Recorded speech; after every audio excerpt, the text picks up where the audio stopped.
Good evening, everyone. Welcome to Lives of the Saints. I'm honored to have Marcus Shera here with me tonight. Jeremy's got something going on, and the reason Marcus is here is because he gave me some wonderful news. I'll let him tell because I don't want to mess it up, really.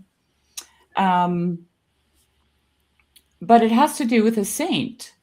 And so I suggested that we cover this saint and we hear Marcus's news, and hopefully we get to talk about why he's important to what you'll be doing in the future, Marcus. Mm-hmm. Well, I think that what happened was about a week ago, we were chatting on Discord for whatever reason, and I noticed I was looking, oh, am I going to be able to join them Lives of the Saints this week? And then I realized that this upcoming Saturday, the 20th, is the feast day for St. Nicholas Cabasilas, who we're going to talk about today. And I thought that that would be worth recommending that you guys cover because I'm going to be joining a institute, or I guess I have already joined an institute, the Nicholas Cabasilas Institute, which is going to be run by an Orthodox theologian named Dylan Palman, who also works with the Acton Institute. And it's going to be a group of Orthodox social scientists, philosophers, theologians, people in TLC. The one that people would know in TLC is Nathan Jacobs is going to be involved with it. Oh, wow. Cool. And we're just going to be working on different projects related to, I guess, what you broadly might put under the label of Orthodox social thought, in the sense of a lot of people have thought about Roman Catholic social thought. Different Protestant denominations have proposed their own kinds of social teachings, particularly targeted to the social circumstances, technology, economy, political situations that we live in the West. The Orthodox Church, for various historical circumstances, hasn't had maybe enough time to focus and on more general questions over the last 200 years, or people that are living in these circumstances, but it's becoming increasingly important as formerly Orthodox countries start to look a little bit more modern or Western, or use modern technologies in some way. And while Western countries are starting to receive more Orthodox people, right? Both as immigrants or converts, right? So it's something that I'm excited to be a part of. If anybody wants to look into it more, you could just Google the Nicholas Cabasilas Institute.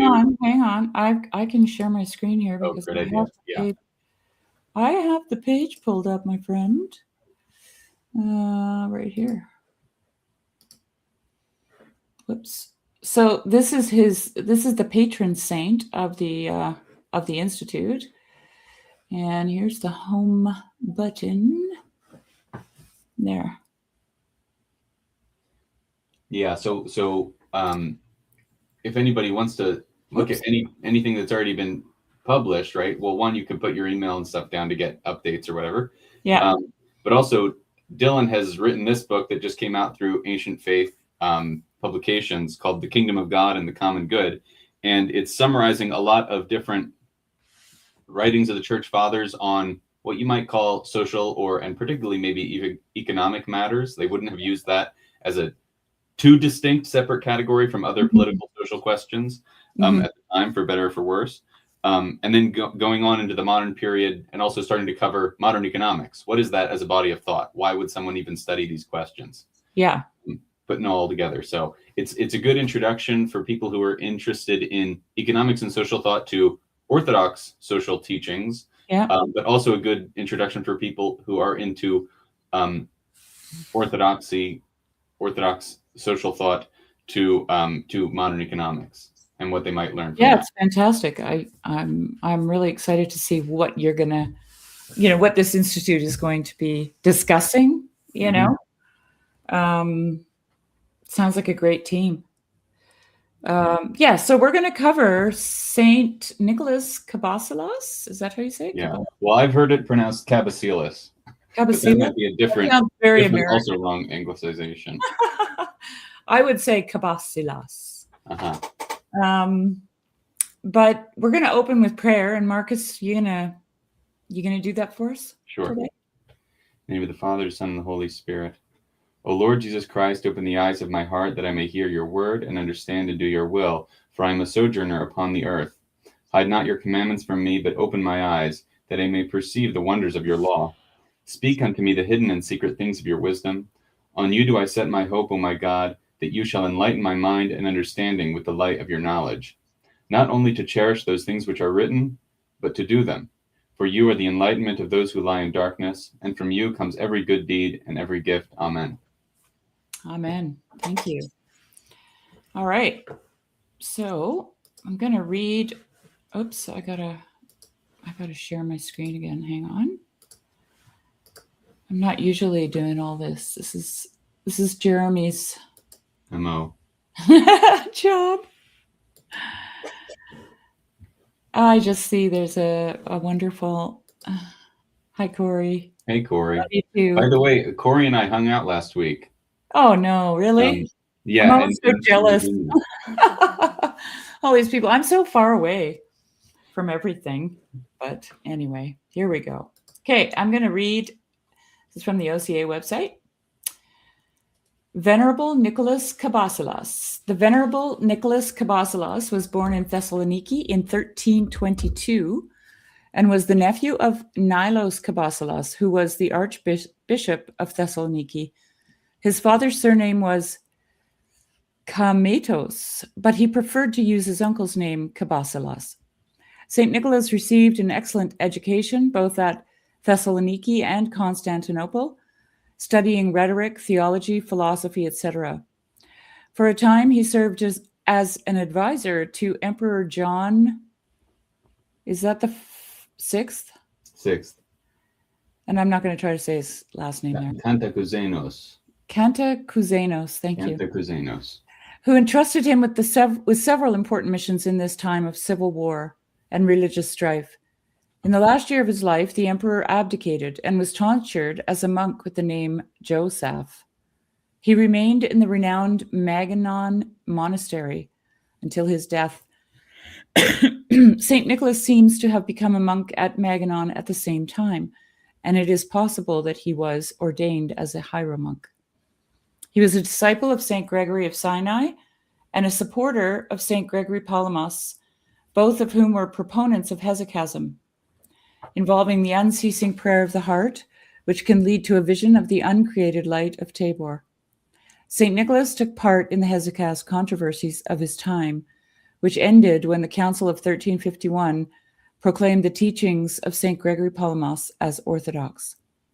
The fame of St. Nicholas rests mainly on his two books, Explanation of the Divine Liturgy and Concerning the Life in Christ, which describes the Church's holy mysteries, divine grace, and perfection in the divine virtues. In his writings, St. Nicholas expounds the hesychastic and patristic teaching that the life in Christ, which begins in this life, is perfected in the kingdom. Sanctification comes only from Christ, but sanctity is achieved when our wills are in harmony with Christ's will. Book 6 of Concerning the Life in Christ contains some very instructive comments on the Beatitudes. St. Nicholas points out that those who study and meditate on these sayings of Christ shall become truly happy. He compares the Beatitudes to a, quote, a ladder by which we may ascend to the life of blessedness, unquote. Both of those books I found very easily Googling their names, so they're available. Oh, okay. Just as PDFs on the internet. Yeah, and it seems like someone has done a audiobook as well. So. Oh, awesome. Yeah, those are great. Some of his sermons have survived on the Ascension, on the Annunciation, etc. There are also encomia in honor of St. Demetrius, St. Theodora, St. Nicholas, and the three hierarchs. The date of St. Nicholas's blessed repose is uncertain, but it probably occurred before 1391. If that is true, then he must have been aware of the fall of Thessaloniki to the Turks in 1387. St. Nicholas Cabasilas was glorified as a saint on July 19, 1983.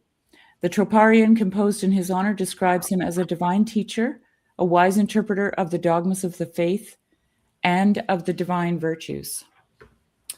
Okay, and I'm going to read a couple of quotes from him just to give us a taste. Can you see that now? Yes. Okay. Plus, his icon there's an icon. Actually, there's an icon here too. Let's see. Oh, no, there isn't. Okay, there's just one here. Okay. So there's an icon there. riding in the foreground of a city. Yeah. Is that Constantinople, do you think? Looks like it. Or Thessaloniki. Or Thessaloniki. Yeah. Yeah. So these are some quotes from him. Christ the Lord was himself anointed, not by receiving chrism poured on the head, but by receiving the Holy Spirit. For the sake of the flesh which he had assumed, he became the treasury of all spiritual energy. He is not only Christ, the anointed one, but also chrism, anointing. For it says, your name is ointment poured forth. The latter he is from the beginning, the other he became afterwards.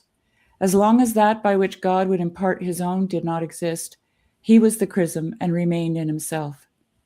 Afterwards, the blessed flesh was created, which received the entire fullness of the Godhead. To it, as John says, quote, God did not give the Spirit by measure, unquote, but he infused into him his entire living riches. It was then that the chrism was poured forth into that flesh, so it is now called the Christ. By being imparted to the flesh, the divine chrism himself was poured forth. And then another quote. I don't know where these are from. It doesn't say, but he did not change place, nor did he penetrate or pass over a wall. But as he himself showed, he left no barrier standing which could separate us from him. Since God occupies every place, he was not separated from man by place, but by man's variance with him. Our nature separated itself from God by being contrary to him in everything that it possessed, and by having nothing in common with him. God remained himself alone. Our nature was man and no more. When, however, flesh was deified and human nature gained possession of God himself by hypostatic union, the former barrier opposed to God became joined to the chrism. The difference gave way when God became man, thus removing the separation between Godhead and manhood. So chrism represents Christ as the point of contact between both natures. There could be no point of contact were they still separate. Two things then commend us to God, and in them lies all the salvation of men. The first is that we be initiated into the sacred mysteries. The second is that we train our will for virtue.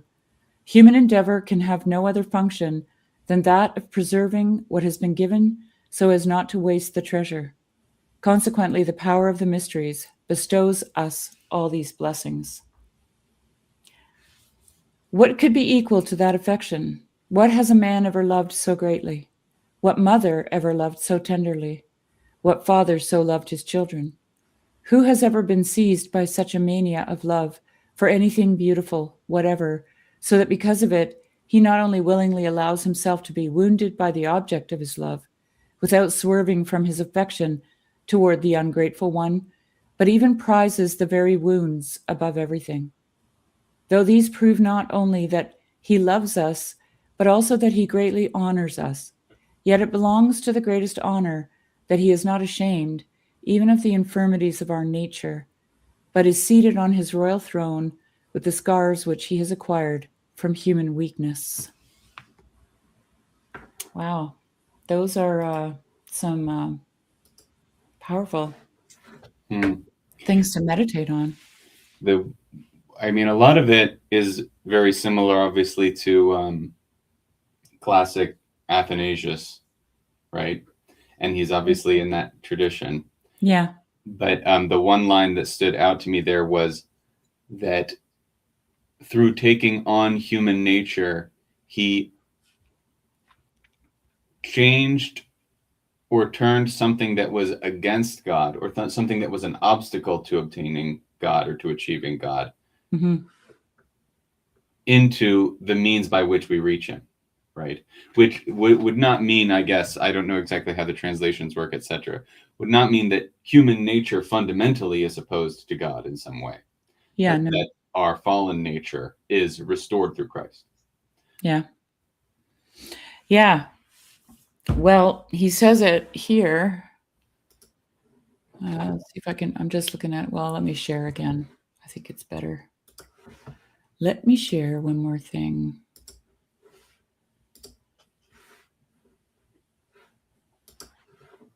There we go. I have to find it because this is what stood out to me. He did not change place, nor did he penetrate or pass over a wall. He left no barrier standing. Since God occupies every place, he was not separated from man by place, but by man's variance with him. Our nature separated itself from God. Yeah.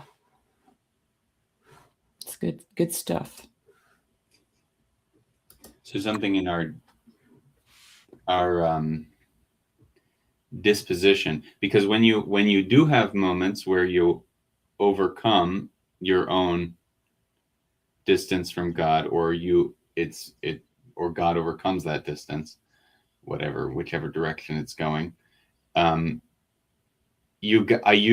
of the things that I'm often surprised by is I'm like, how am I still in the same spot? Right? Like, oh, I mean, oftentimes it'll happen during liturgy, right? I'll go like, this is just a room. This is just a room that I was just in 5 minutes ago. And it was like a room that I had to open the door, and I'm familiar with all of these things. And now, because I have a different disposition, I've found that it's a completely different place, and that God was here the whole time. You know, that this maybe is a good spot to mention something that's going on that's very interesting in my life. Sure. That is related to this, which is, so I've moved back to Philadelphia, where I grew up, from being for 9 years in undergrad, then graduate school, then a postdoc position, and then now a professor position, right? And by the grace of God, this is one of the biggest blessings of my life, no doubt, is that I got this job at this time, because it's back home and it's school that I really like, and that I have a lot of freedom to teach the way that I like to teach, and all of these things, and that it's back home. And they tell you, as soon as you're on the academic job market, you do not get to pick the location that you work. Right. But I basically did, which is amazing. But on top of that, obviously now I'm Orthodox, coming back, so I had to join a church. And so I've gone to a few different churches, but I've mostly settled at one, which is a mission parish, right? So a relatively small church that's an offshoot of a bigger church that is slowly seeking a permanent home, right? Yeah. And we had been meeting at a old Christian retreat center about 25 minutes north of my house, but they were looking for a new location closer to where most of the parishioners lived. And they were looking right here on the main line of Philadelphia, which is, you know, where my school is, where I grew up and stuff. And they end up announcing, oh, we found a candidate spot. We just need to talk to it was at another church. We just need to talk to the board to see if they'll let us in. And it was at Ardmore Presbyterian Church, right? Which, as soon as they said that, blew my mind, because I went there for preschool. Oh, right? Wow. So the preschool that I went to when I was 4 years old was also in this building. Yeah. And our church is now potentially going to be renting space from them. Right? And how far is it from you? 9 minutes. Oh, I mean, by car. Walking distance. Yeah, it is walking distance, but 9 minutes by car, right? Yeah. And on top of that, when I was in high school, we did Shakespeare plays there as well. Oh, and I know plenty of people who have gone there and done different things there, right? Yeah. And so we go back, and the room that we have rented and are doing the liturgy in is the same room that we did the Shakespeare plays in, with the stage, right? And it's a T.S. Eliot moment. It's a T.S. Eliot moment. There's a famous quote. I'll find it while you're telling the story. Keep going. But we have basically a day where we're just moving things and setting things up, before we're going to conduct any services. And what I realized, I don't know if I realized this before when I got there, my earliest memories are in this building, basically. Yeah. Some of my earliest memories, not earliest. I have a memory of my sister being born when I was 3. And then I was there. Well, no, I was about 3 when I was there. Now that I think about it, 3, 4.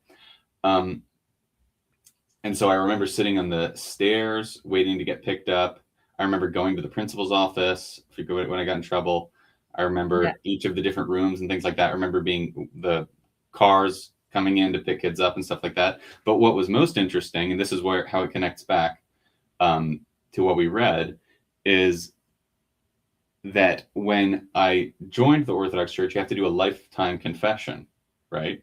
Mm-hmm. And the earliest sin I could remember was in that preschool that I committed, where I had a, kids have those like fake tools, like they're just like big, thick tools, like a screwdriver that's the head is like Right, this. right. Yeah, yeah. The big Anything. plastic tools. Yeah.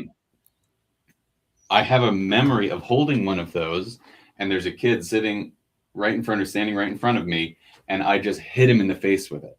And you Like remember right in his eye or something like that. And I remember having a conscious moment about it. Like, I could hit him and I will hit him. He was not threatening me. There was no even real reason to do so. I wasn't even mad at him. Wow. I just thought I could hit him, and now I will. Yeah. And I did. And I probably got in trouble for it or something like that. But, yeah. That's the first sin I could remember. And now that same place, not the same exact room, but that same place is now where we do liturgy. So amazing.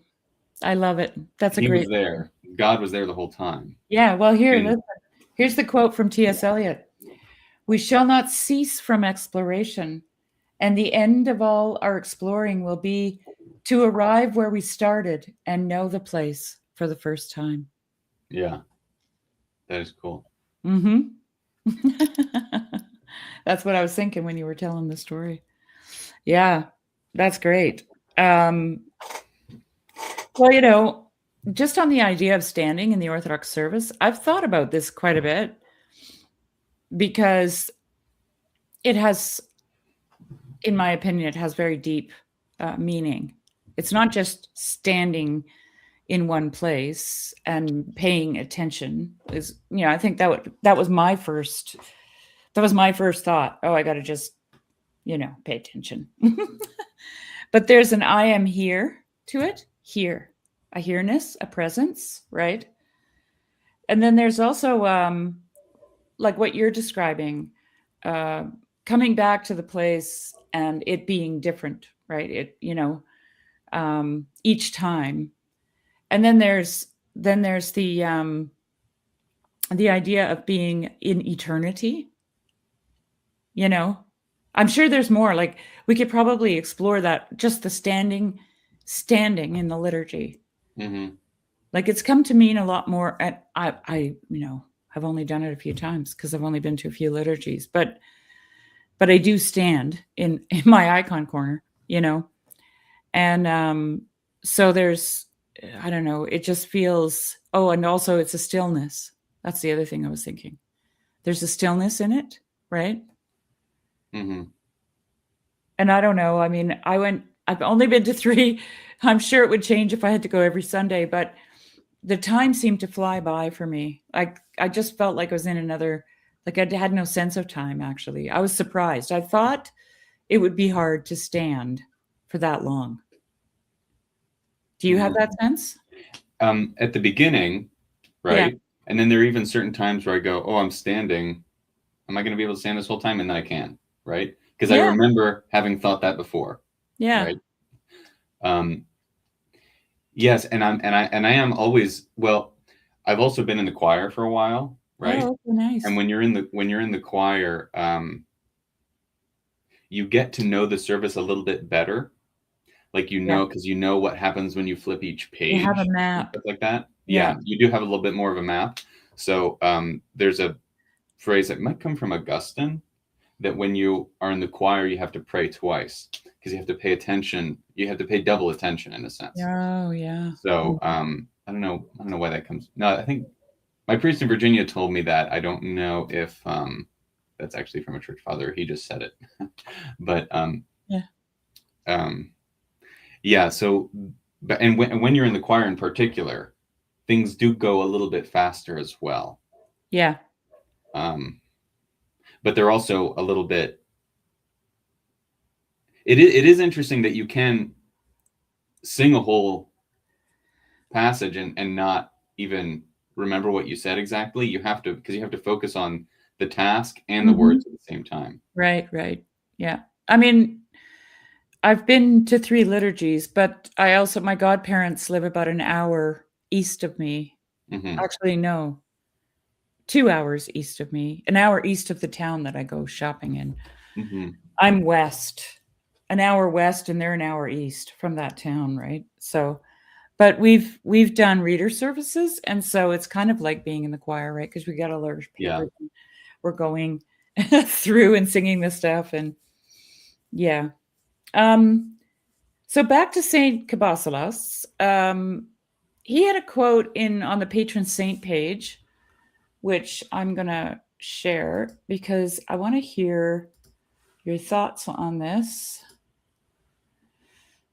Let's see if I have the right page. I might not. I have to patron here. Okay, so he has a quote here. So why is St. Nicholas Cabasilas patron saint of this institute? Before he became a monk, he spent time in law and politics. During this time, he wrote a strident defense of monastic property against those zealots who argued that the state should appropriate monastic estates. He warned that rulers have a right to manage subjects' property, but this does not extend to private, only to common, i.e., public property. Neither rulers of communities nor judges, nor even emperors with universal rule may demand an account of what the proprietor does with it, even should he waste it. St. Nicholas taught that property rights derive from an orthodox understanding of human nature as made in the image of God, possessing reason, free will, and dominion over creation. Thus, because the privilege of speech and the freedom of decision are what make man what he is, every just society must respect the freedom and dignity of its citizens, including over whatever dominion and property they have. Cabasilas thus connected human nature, property rights, freedom of speech, and self-determination, even musing, how could there ever be a stable form of government which made it impossible to live in freedom? After all, who then, what craftsman, farmer, merchant, will take the trouble to make money, knowing that everything he earns will go to other people? How can anyone sustain the pursuit of wisdom when struggling against poverty? Okay, Mm-hmm. so those really grabbed my attention because, as I told you, the idea of property rights in Canada is really, well, in my province, actually, not in all of Canada yet, but I have a feeling it's kind of like a little leavens the whole lump. Mm-hmm. um, the province of British Columbia doesn't have treaties with First Nations, so they never made treaties. I don't know the history, so I don't really know why, but the other provinces do. And because of this, the whole province of British Columbia is considered unceded territory. And Mm-hmm. you know, probably within the last decade, land acknowledgements has become mandatory at any public event, mandatory in politics, mandatory in our provincial parliament, and I never liked land acknowledgements for two reasons. First of all, well, maybe it's just one wrapped up. I know that there's a protocol in First Nations that it's a form of politeness. Okay, when two nations come together on the other nation's territory, they acknowledge that. Right? It's a kind of thank you for hosting us on your land. That's what it is. That is not what a political land acknowledgement is saying. And the thing that bothered me about it more than anything was that it was as if the government stands up and acknowledges that this is the land of so and so, and then they just occupy it. And so there was like, for me, there was a cognitive dissonance in what they were doing and what they were saying, Mm-hmm. right? And I'm just like, to me, it's a way of sowing confusion. And anyway, so that went on for a decade, and now the land acknowledgements have manifested in the form of, we'll have that back now, since you, right, since you've acknowledged this, which I think was kind of the political move in the, from the get-go. But that's just that's only my opinion. I could be wrong. So And I've also heard many Christians, many different denominations talk about property rights as being not biblical, right? That, there's this idea of, the common good, right? And sharing and early church and all that kind of thing. Mm-hmm. But as a property owner and as a farmer, I just didn't, I didn't feel like those things connected for me personally, because I can't just have any Joe Blow who has no knowledge come on my property and start doing things because we're Christians and we share everything, right? Mm-hmm. Because it's going to potentially mess up my ecosystem, So I always felt that it was an idealistic take on property rights with those kinds of Christians. But anyway, what do you think of all that? Yeah. Well, okay. So I'm glad you brought that particular case up, right? Hi, Yeah. Ailson. The idea that the main difficulty here, or the main consequence of these land acknowledgements, is a kind of confusion, right? Mm-hmm. Like you, I'm unfamiliar with the early history of British Columbia and such. Yeah. Right. And I'm sure that there were many injustices done against natives, right? Without a doubt, right? Yeah. But as a remedy to that, if you add something that increases confusion, then it comes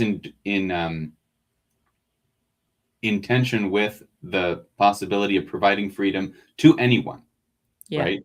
So the two of the words that were in those quotes that you brought up from the website, freedom and self-determination, right? These are not, and he's talking about freedom in a more political context here, right?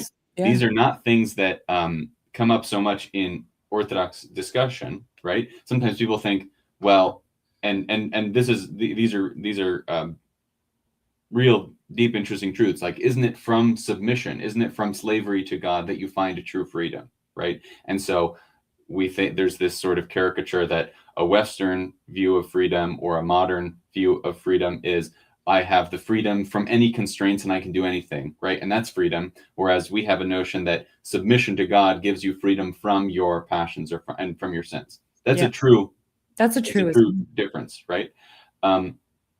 But what people should start to think about in the school of liberalism that I come from, classical liberalism that I come from, that is heavily influenced by this guy, Friedrich Hayek, who was not, where is it? Where is he? This guy. There he is. Right? Yeah. And then all the books up here, right? All up there. He had this notion that freedom actually had to do with constraints in a way, right? Yeah. The question of freedom is not, am I allowed to do more or less things? Like, if there's a list of things I'm allowed to do, is that list longer or shorter, right? We might think of it as longer if there's more freedom, but what's more important is that there's a stability about that freedom, or there's a stability about, it's more about the rules and by which an authority and the subjects communicate with each other. Mm-hmm. Is that relationship stable, right? Yeah. Rather than, does the authority allow me to do whatever the heck I want, right? A true absolute anarchy freedom would be me stabbing you and taking whatever your stuff and things like that. Yeah, right?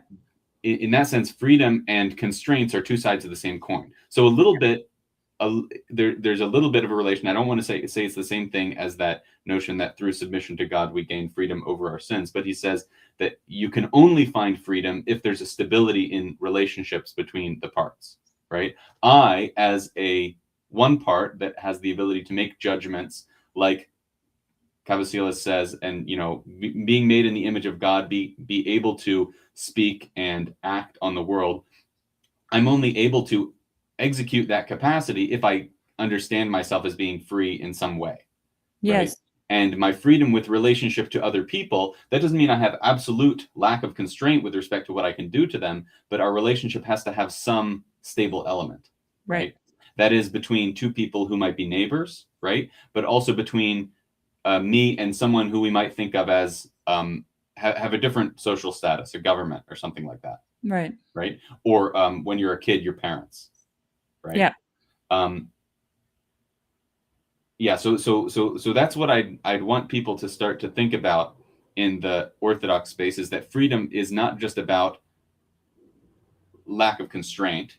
It's about those constraints being stable, whatever constraints exist, being stable and being communicated well between the authority and the subject.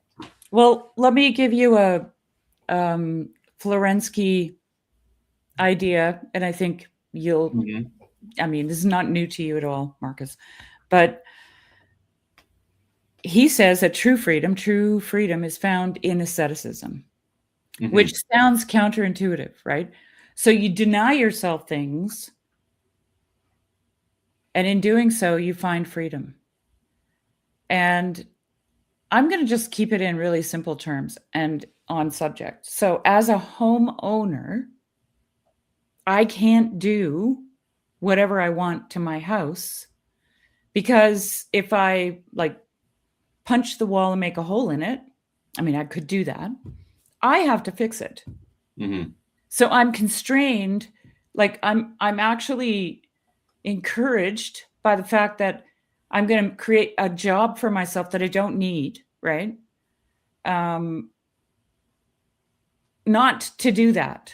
It will constrain me, right? Even so, I have this property, but I can't treat it with disrespect, because what I end up doing is either I live in a hovel or I create work for myself. And so I end up having to constrain my lower desires, right?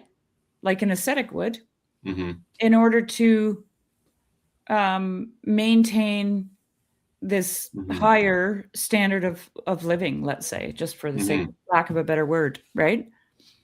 And, you know, I know somebody who recently sold their home, but they're not leaving, they're renting it from the new owner.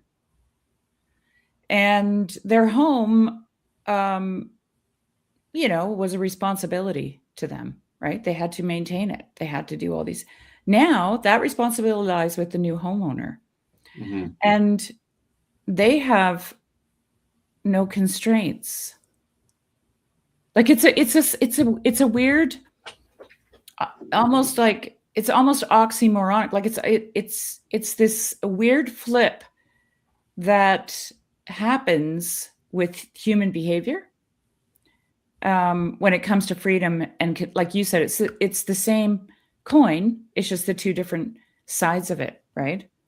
So, and this is all assuming that nobody is going to be, like you said, anarchical or law breaking or you know, self-destructive or anything. Like this is, you know. Yeah, but that's part of the concern, possibly, is that oh well, you own a home, but you for some reason do not reject your lower passions, and then you have this home and you do all these things that you want with it, and you leave it to rot, and you've destroyed some good thing, right? But you have to live in it. You have to live in it, and so it still constrains you. Yes, yeah, it constrains you, but the question or the challenge is, shouldn't someone come in and stop you from doing something self-destructive? Yeah, well, I mean, look, you could say your body is a home. It's a temple. And I mean, right now, social justice in most of the Western world is just let them do their drugs. You know, let them end their lives. Let them, it's their body, right? So I don't know. I mean, you know, it gets, I don't really see a difference between the thing that you shelter in and this thing that you shelter in. Yes. You know? Olson has a question. How does that definition of freedom correspond with Nabokov's understanding? I don't know who Nabokov is. I'm not familiar with Nabokov either. You'd have to give us a quote or some kind of idea. Actually, I can drop a link. I always forget. I've talked to Olson over email, but not in person or on video. So that would be good. yeah, I can drop a link here. And if anybody wants to jump in and ask Marcus some questions, this is your moment. Yeah. Oh man, I had something I was going to say, but I forgot. Oh well, okay. So I'm really interested in. So I read the whole passage that those quotes are from. Right. It's translated from the. I guess before he really seems like he went into holy orders or anything like that. Okay. And when he's more just almost a legal scholar, like we said, arguing against the imperial confiscation of monastic lands. Yeah. Right. Now, what makes this complicated is two things. One, the monastics own their land, and this is land that's been dedicated for a sacred purpose, right? Yeah. But what makes it complicated is that the monastics don't themselves have total control over the land because of the way that they received it. They receive it from a donor, right? Mm-hmm. And the donor says this land is to be given to these monks to be used for religious purposes, for as a temple, right? Dedicated as a temple. And these monks are allowed to use it and take the revenues from it and things like that and dispense with it as they see fit, right? But so the monks themselves don't have total control over what they have to do with their property. They're also responsible to the patron, right? The secular patron, yeah. Right? Mm-hmm. And also responsible to God, of course, right? Yeah. So Cabasilas kind of talks about these overlapping relationships as well, right? That the monks have a responsibility to God, the emperor has a responsibility to God. So if he is to claim that he's taking this land away from the monks, right, for some purpose, he has to claim, he's in a sense claiming that his purpose is more important than that of the donors or that of God, right? Right. And so the other complication is that, well, and he starts the essay basically giving the case of the other side, right? What kind of things would they bring up to justify these acts? And at this time, this is when, I mean, this is mid-late 14th century. So the Turks are basically encircling Constantinople and shrinking it down to very small size of land, right? So there's an extreme pressure to build up the army, right? Yeah. And so the idea is that taking these lands is going to divert those revenues towards building up the military, building up the navy, and defending the land, right? So he says, yeah. Well, we get to take this land because we're using these revenues to defend you, right? And then Cabasilas says, well, even assuming that's the case, right? If this is the means by which you try to achieve that end, right? You're undermining the purpose of protecting this land, right? Yeah. If you try to protect the people from a foreign enemy by taking away their liberty, you might as well have let the foreign enemy invade, in a sense. Wow. That's a very contemporary statement for me in this country right now. I don't know what it's like for you guys in the States, but that's commentary that people have had over the last 100 years. And it's maybe always the tension that government finds itself in with the people, right? Mm-hmm. I can imagine even well-intentioned governments, right? That's always the tension. So, are you familiar with what happened in England with enclosure? I need to be more familiar because it comes up over and over again. Right? I don't know a lot about it, but Paul Kingsnorth really refers back to it as kind of the end. It was a way to, so there were common lands. This is my very primitive understanding of enclosure. There were common lands for the farmers to use. And so everyone could have livestock, which was like, it meant life, right? Like milk and meat and all that stuff. Wool, whatever, like it was life was based on having livestock. So what the king did was, in order to contain the people, and if anybody in the comments knows, maybe, I think the peasant revolt came after or before. Well, there's many different peasant revolts. Oh, okay. Okay. But the one big one is 1380s, but that has to do more with the Black Death. Okay. Well, there was one around enclosure or after enclosure. I don't remember, But essentially what the king did was he took away the common lands, and it forced people into villages. And of course, only those people who had enough land could have livestock and the rest couldn't. Mm-hmm. Right? So, and it's kind of like a precursor in my mind to the Industrial Revolution, where they're very closely associated in economic history, and that has a lot to do with Marxist theory. So okay. Marx, this like proposing enclosure as the first step towards Industrial Revolution is Marx's major claim, one of Marx's major claims. Oh, I didn't even know that. Yeah. Oh, and it's debated because you go, okay, well, yes, that is, removing common lands and making all of what is formerly common private property does push people into other lines of production, right? Yeah. But it also improved the agricultural productivity, right? So it's unclear, and I'd need to look more into it, that the idea is that the reason that they didn't enclose lands earlier is because the king did not have enough cooperation from the lords to make sure that if he was to give the land to the lords, they wouldn't misuse it, right? Yeah.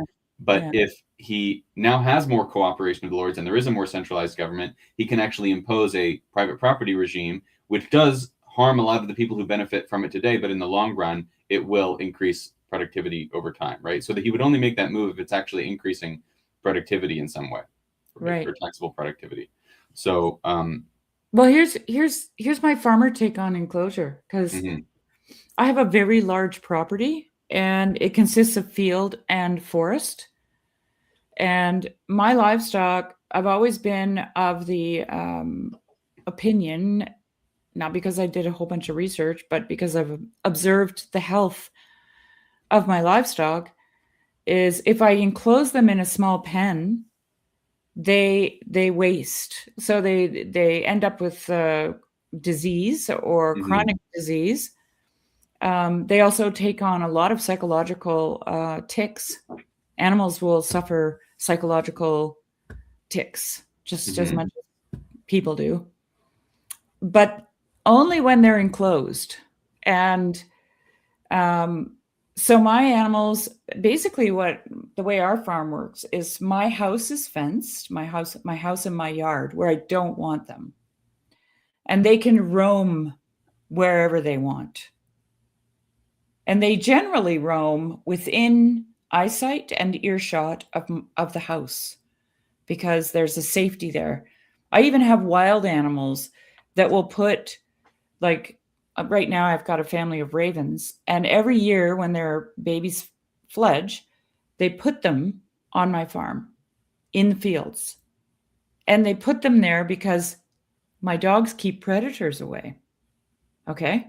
So that the animals know where the safe space is. But when I do that, I have healthy animals. So I also had a friend, and that's why I do it. And they can browse into the woods, which is where they find a lot of natural medicine, which deworms them. Okay.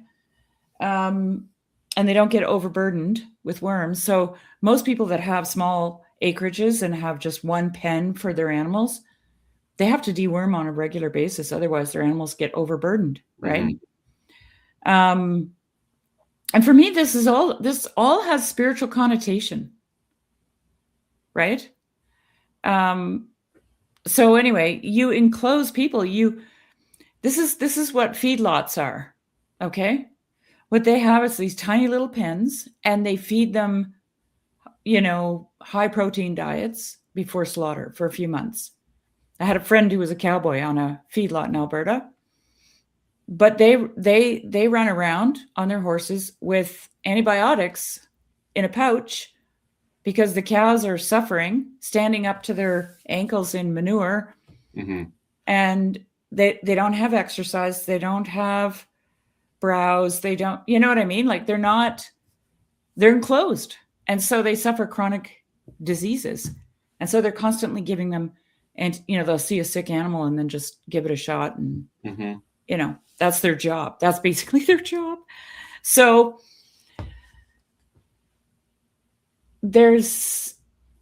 it's and here's the thing, my animals, like, so my whole property is fenced. So my animals are really, they are enclosed, but they also have a sense of freedom. So they have that larger constraint, but they have a sense of freedom, and the sense of freedom affords them health, which actually benefits my productivity. Mm-hmm. In the end, I would be playing whack-a-mole with disease if I put them in a smaller space. Does that make sense to you? Yes. Okay. Yes. And so this is a sort of a field in economics, roughly. It's kind of subsumed into other fields now, but what's called property rights economics, right? Yeah. So there's a paper from 1967 by Harold Demsetz that's really famous in this field, where he goes, well, we know that if I have a very clear sense of this is mine, this is yours, right? Because enclosure doesn't just have to do with how much space that can an animal roam in, but it's just a clearer legal definition of this is my property, this is your property. Yeah. Right? We know that if we specify property more clearly, then people are going to want to take care of their own property with more care. They're going to have a stronger incentive to take care of it and improve it and things like that, right? Not mooch off of other people's stuff, right? Yep. But there's many places around the world, including England only 300 years ago in many places, right, that didn't have private property in many locations, right? Why not? And he says, well, because there's a cost itself to developing and imposing a property rights regime. That is the cost of putting up and maintaining fences, the cost of communicating and defining the exact nature of the borders, and developing a legal system which will enforce claims of property when there's any kind of dispute, right? All of these things are necessary to make sure that property system works, right? Yeah. And he says, well, if you look at North America, right? Actually, I think he talks about Canada now that I think about it in the article. He says many natives did not have property rights or property claims over large herds of buffalo, right? Right. No. And so a naive theory might say, well, they just had a different philosophy of the world. They didn't understand property rights, so they didn't do it. And the Europeans did have property rights. That's what they brought over, so they just imposed their system, right? But what he wants to say more is once the human demand for these animal products raised relative to the actual supply, right? Then all of a sudden you did start to worry, maybe we'll actually run out of buffalo, right? Maybe we'll actually run out of beaver. Then it was worth imposing, both from the native and the European perspective, imposing property rights. Yeah. Right? Or developing a property rights system. Yeah. So back to St. Cabasilas. So in this sense, he's defending the monasteries, but he's also well aware that he's making a broad statement there, right?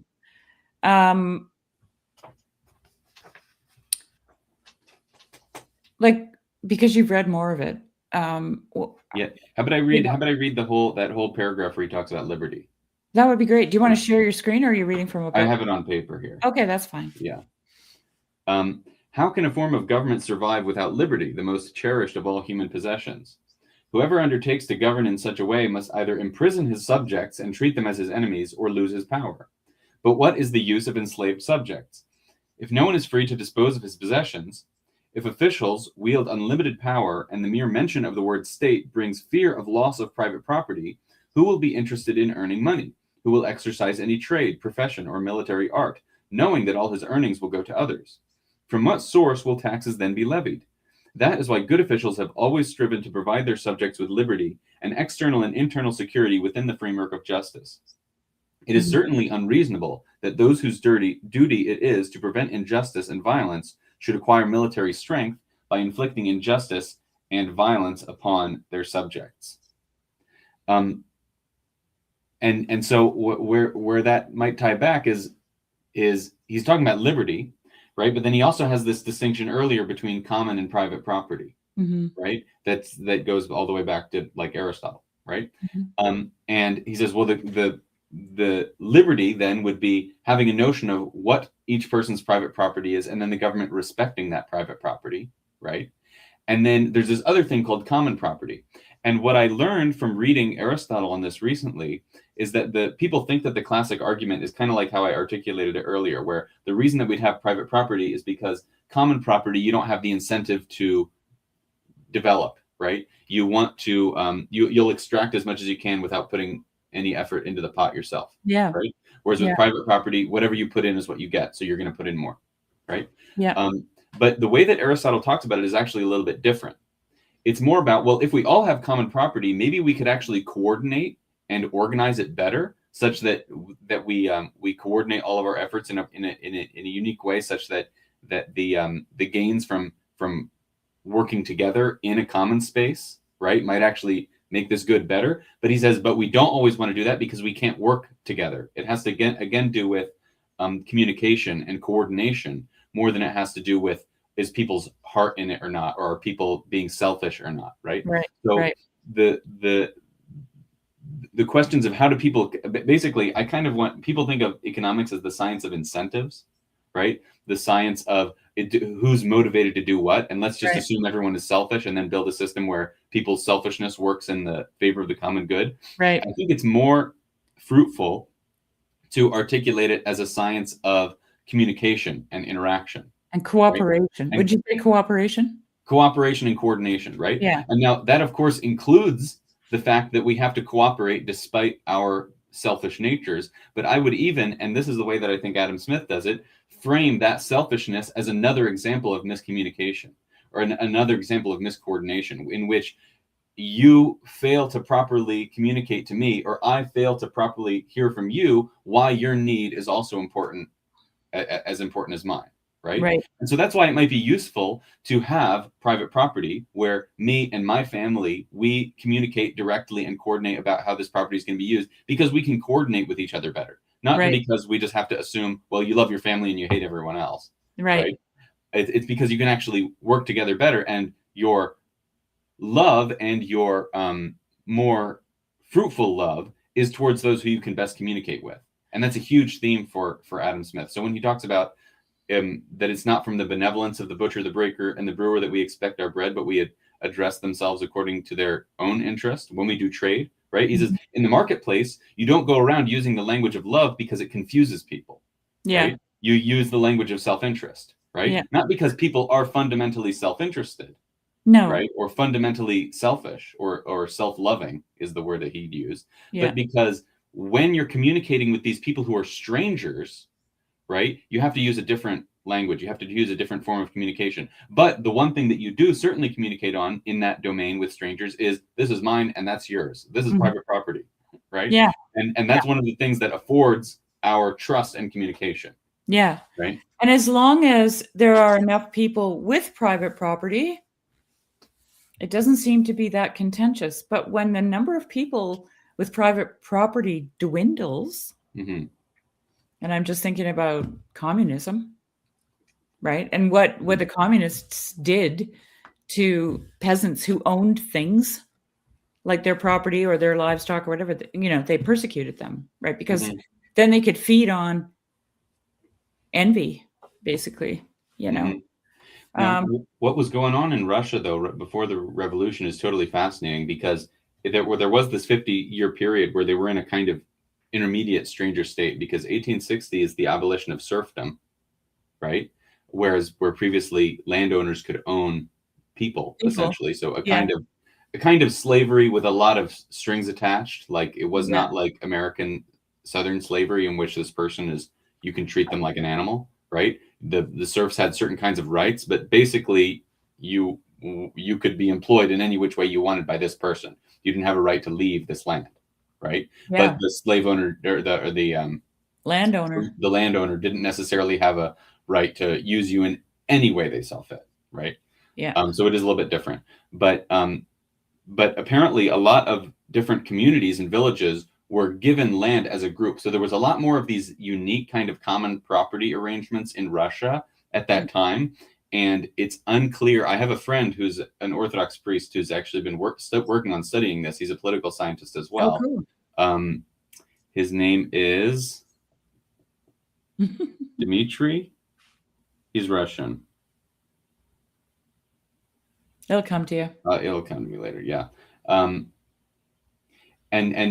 he's looking at particularly the way in which they communicated with each other, and he wants to use this idea of sobornost that we've talked about in other places, and that Bulgakov, who Yolson, I guess, realized that's who he was talking about. I see. That Bulgakov and S.L. Frank that I mentioned to you, and that Dylan, who is running the institute, is also really interested in, has been writing on. Develop that idea of sobornost as a kind of a unique way in which particularly the Russian branch of Orthodoxy focused on how people interact and communicate and think about a common good. But it does not scale to the size of a nation. No, right? At least not like that. Local, right? Yeah. Yeah, and this is the thing, like I just keep coming back to localism, so where I live here, there are 1, 2, 3, 4, 5, 6, 7, 8 properties, and then thousands, tens of thousands, hundreds of thousands of acres of crown land. Okay. Mm-hmm. 8 deeded properties. And it was mostly ranches here, like small and large. There's a really big ranch. That ranch got bought out by a corporation now, and some of the smaller ranchers had to sell out because these corporations just, destroyed them in the long run. But the land is parceled up as, so we have in Canada Crown land, which is public land actually, and they lease portions of it. Each ranch gets a lease, and all their cows are put out on the range for the summer. Nobody feeds cows off of their private property in the summertime, because usually their private property consists of hay fields. And so they have to produce hay on the fields, and then they bring their cows in off the range at the end of the season. But also along our road here, there's what's called the community pasture. I don't know. I don't know who owns it. I don't know why it's not lease, because the leases are separated by the ranches, right? And in the spring, before they brand calves, they put all their cows in the community pasture together. So because there's a space there, there's big corrals, and then it's like Wild West around here, Marcus, because they're, it's cowboys on horses, right? And they're branding around Mother's Day every year. Mm-hmm. And then after that, the cows go off into their respective leases to whomever they belong to off the community pasture. And so, right where I'm living, I've got private property, public land, and community pasture that is shared by all the ranchers around here. Mm-hmm. And the one thing that came to my mind when you were talking about this is that people who work together, which is a form of cooperation, they get along better, especially if they're working on the same, they're all ranchers. They're doing the same kind of job. Like, someone's cows get out of their lease and end up in somebody else's herd, and that's fine, because it happens to the other guy. And, if my neighbor would come in and help me out with something on my farm, I'd say, is there anything I can do for you? Can I pay you? No money, no financial exchange. That was really actually taboo. I'll get you down the road. Because you always need each other at some point, right? But that only can happen on, that's like you said, it's not scalable, really. It happens on a local level. This is actually how I start this semester, is with a game that we play basically about this kind of problem, right? Which is where I have them all play the basic, and you don't need to know the details of it, the basic prisoner's dilemma game, right? Where basically, if you work together, you both get a payoff. But if one of you is willing to work with the other person, if one of you cooperates and the other notices it and cheats on them, then you get an even bigger payoff than if you worked with them. right? So there's always a small, at least in the moment, incentive to cheat on the other person. But if you both cheat on each other, then then you get a bad situation. Yes. Right? But Yeah. you prefer to both be cheating on each other than to be the sucker and to be the one that's cheated on when you put yourself out there, right? Yeah. So I have them play this game with each other and count up their points at the end, and I have them first play it individually with a different person, right? And with a different person every time. And typically, I'm not going to play with this person ever again. I haven't played with this person yet. I don't know how they're going to respond. I'm probably going to be risk averse and hit them with and just cheat on them no matter who it is. Be safe, right? And then I have them play it again with one other person, right? And they play with that same person 20 times, right, in a row, so that you can sort of develop a kind of relationship. Sometimes they still cheat on each other. In some cases, I noticed what would happen is they would get, or what they said happened was, oh, well, since he cheated on me the first time, I had a grudge against him the whole rest of the time, right? So they actually ended up in a worse situation. But the idea is that when they have that ability to develop a relationship and communicate with each other, you can turn out that you trust the person longer, you understand them, and you can have greater points over the long run collectively. And if you're smart, right? You would start out in that 20-time series with the same person. If you're smart, you would start out on the right foot, right? Yeah. And try to maintain that. Yeah, I was just thinking, that there was this rancher who owned the largest ranch down the road for many years when we first lived here. And he was not a very good, he wasn't good to his animals. He was grumpy. He was just one crotchety kind of guy. And the community pasture looked terrible. They had fencing around it, and then they put sticks, literal sticks from the woods in the fencing to hold it up. And it was all falling down. The sticks were missing and it was broken. And it was like that as long as he was around. Mm-hmm. And he left, and you could tell right away that the cooperation just, made a huge jump, because the community pasture fence got fixed immediately with brand new sticks, mm-hmm. And it wasn't because he was responsible for the fencing. It was because nobody wanted to do anything, because he didn't do anything. So, yeah. So then I make the analogy between, when you were dealing with individual people every single time, that's like living in a big city, right? Yeah. Where you have to interact with many different people who are strangers and you don't know who they are, right? Whereas when you're just the two pair of you, it's like two farmers next to each other, mm-hmm. right? We need to work together. Now, are all farmers richer than people who live in the cities? Definitely not, right? In the city, we do develop, or we're willing to invest in a much stricter, clearer property rights regime, right? More police, more surveillance, things like that. And there's a lot of benefits to living in a city because of how many people are around, how many people you can talk to, interact with, et cetera, things like that, right? There's a lot of things that you can learn in a city that you couldn't learn, just with two people in a farm, right? And mm-hmm. the people in the farm, if a third person shows up, that might throw the whole balance of the situation off, right? So there's maybe less flexibility in certain ways, right? So basically, I'm trying to explain to them that you can tell these different stories about how the circumstances allow cooperation or limit cooperation, but you also don't want to just go away, with a false understanding or a false conclusion that life is always better on the farm, right? Because it's not always better, right? No. But there is a. I know you got to go, so we can wrap it up here soon.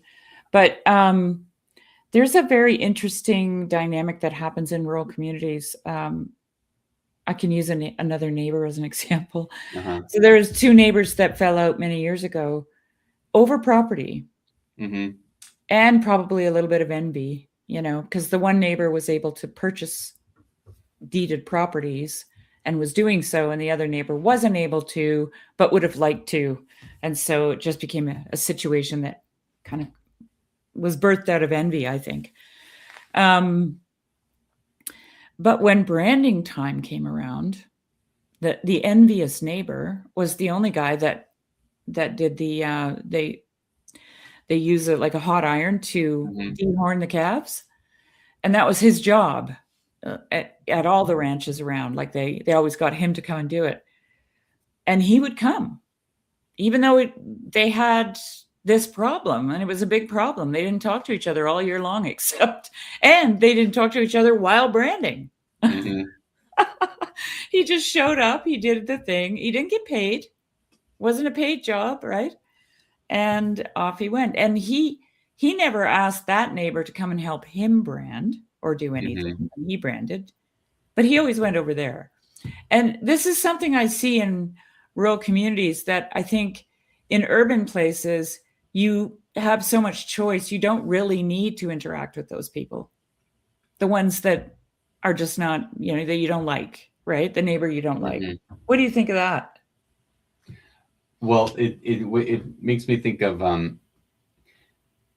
when he does the branding for the guy that he is envious of the other guy, I guess was what you were saying. Yeah.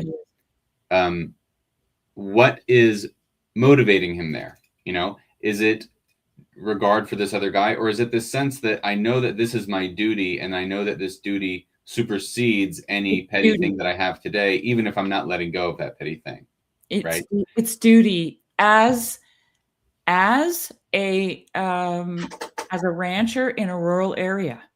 Mm-hmm. It's like around here, it's your duty to stop and see if someone needs help on the highway. Because no one else is going to show up. A remote place. It's your duty. Like you're just a callous idiot if you drive by, right? Mm-hmm. You have to stop. I don't know. I'm thinking about high trust society, and I had this really interesting thought yesterday, because somebody was telling the story of how on the Discord of how they mentioned something to their mother, and she, being an elderly woman, was saying how but AI said it, and it's never wrong, right? Which the boomers get laughed at for this, right? They believe everything. They believe the news. They believe the newspaper. They believe AI. But it's not because they're stupid. It's because they come from high trust societies. Yeah. The societies that they came out of were high trust, right? And so the fact that we're laughing at them is an indicator that we don't live in a high trust society anymore. Don't you think? Well, I'm very high trust. I am too. For better or for worse, yeah. As a person. Yes. But in general, people are just like, oh, these guys, why do they believe everything they hear? Well, let's qualify that, because I was raised a libertarian, and you are not like you wouldn't say that you always trust the government. I'll just say that. So in that sense, we're not naive trust people. No, right? no. But any person that you run into, that I run into, it's a potential to start a relationship on the right foot, like you mentioned. Yeah. Right. Why not treat some little cordoned off, even if it's a 5-minute part of society, as a little miniature village that we now have all little duties and responsibilities in? Now, what makes that complicated is who has which duties to do what, and is it really worth dedicating to this 5 minutes dealing with this person, because probably we'll just screw each other over more, right? Yeah. I've really realized that people, there's all kinds of Good Samaritan moments that people miss, right? Where you don't help someone, and very often, and this is a more complicated sentiment than anything that any of the people express in the parable, is if I help this person, I'd actually maybe do the wrong thing. I'd probably screw something up, right? Maybe we should just wait for the ambulance to come instead of me sacrificing something because I don't know what's going on, right? I don't know the right medical thing to do or whatever. So this is all very much related to the CFP conversation that I had with Dan Garner, right? And that in a sense, what I think of with CFP is just some kind of new. Just qualify that CFP again. CFP stands for cheap, funny, and productive. And it's an acronym. It's an acronym, and that's all it is. Yeah. Right. And it's a way to try to help people communicate, because you're going to have to coordinate with someone for 5 minutes. You're going to have to build a miniature village with them for 5 minutes, or maybe it turns out you'll be friends with them for 10 years, right? Yeah. So these are just some terms to help make those things smoother so that you can slightly dedicate to each other, so that you can reveal to one another that it's worth having trust, right? People are hesitant to enter into situations that they can't back out of because they fear that lack of optionality once they enter is going to burn them if whatever that relationship that they've tied themselves to, or whatever that investment in a sense they've tied themselves to, is going to turn out negative, right? This is a way of maybe trying to make it a little bit of an easier on-ramp to those things so that you can build up and so that you're willing to commit more further into deeper, longer things. That's what, if anyone wants to see our longer conversation on that, I guess you watched Sherry was with OG Rose, who I was at his house. I know, that's amazing. I'm so awesome. very pleased about that. I went down to North Carolina and I stopped at his place on the way down. On the way back up, I that's when I hung out with Corey. Oh, very cool. Well, I know you got to go. You got a busy day tomorrow, and just one last question, and you can answer it short form if you like, or expand on it, whatever you want to do. Trust. In order for any kind of economy to go to work, it's our biggest currency, don't you think? Yeah. And the question really though is that what is that trust dependent on? Right. So is this just quickly, I'll just add this in. Is this what Cabasilas Institute is going to investigate? I know it's a political and social institute, but it's also an Orthodox one, right? So there's a spiritual element to this that I think is a duty, right, to people to find out what it is that engenders, in the best possible way, trust in society. Yes, and the details that we need to fill in on that, that's a good foundation. The details we need to fill in on that is, okay, we were talking earlier about this issue of scale, right? To what degree can you scale those things? To what degree can we scale those things, right? When should we say, hey, don't overdo it, tear that down a little bit? And to what degree should we say, hey, actually, you don't realize the degree to which we could be working together, and actually people should be willing to commit themselves to a larger body. Yeah, right? Exactly. Yeah. Those questions are particular, right? To person, to place, to activity. And so those are things that are worth investigating with many different lenses, many different, a theologian, a historian, an economist, a sociologist will all look at it in slightly different ways. And so a lot of what good social science is now is healing the divides between all the different social sciences, right? 125 years ago, Max Weber, who's thought of as the father of modern sociology, would have thought of himself as just as much an economist. Right. They were all talking to each other. Adam Smith was the chair of moral philosophy at Glasgow, which meant that he not only taught moral philosophy, he taught history, politics, law, rhetoric, and that's what moral philosophy meant. Moral just means human activity. Anything related to human activity, he's teaching. Right. He didn't teach math. He didn't teach physics, basically, or theology. Yeah. Well, that's wonderful. I've told you this before, Marcus, but I never thought I'd be so interested in economics. Oh yeah. No, people have no clue. People have no clue. And that's economists' fault. It is for it not being so much fun. Yeah. Yeah. I'm glad you're doing what you're doing. I'm upholding the Cabasilas Institute in prayer. I would encourage anybody watching to do the same. We need these things. We need these people thinking together, and we need a lot of healing in this world. So thanks everyone for joining us. And Wilson, it is Eleanor Ostrom, the guy I was talking about, who I'm still forgetting his name, worked on. Yeah, he's connecting Eleanor Ostrom to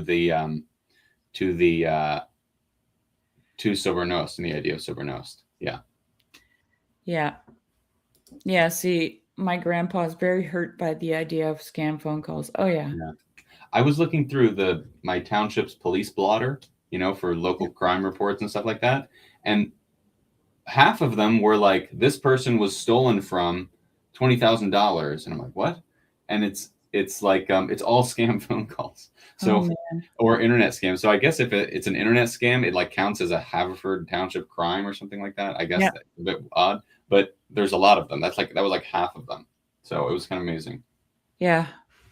Well, those people are going to be gone in the next 25 years. You're going to have a generation that doesn't trust anyone.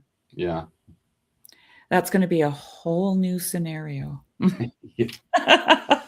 Anyways, good night, everybody. And thanks so much for being part of this, Marcus. I really appreciate it. Jeremy's going to be mad he missed it. He'll watch, I hope. Yeah. You better leave a comment, Jeremy. Yeah, please.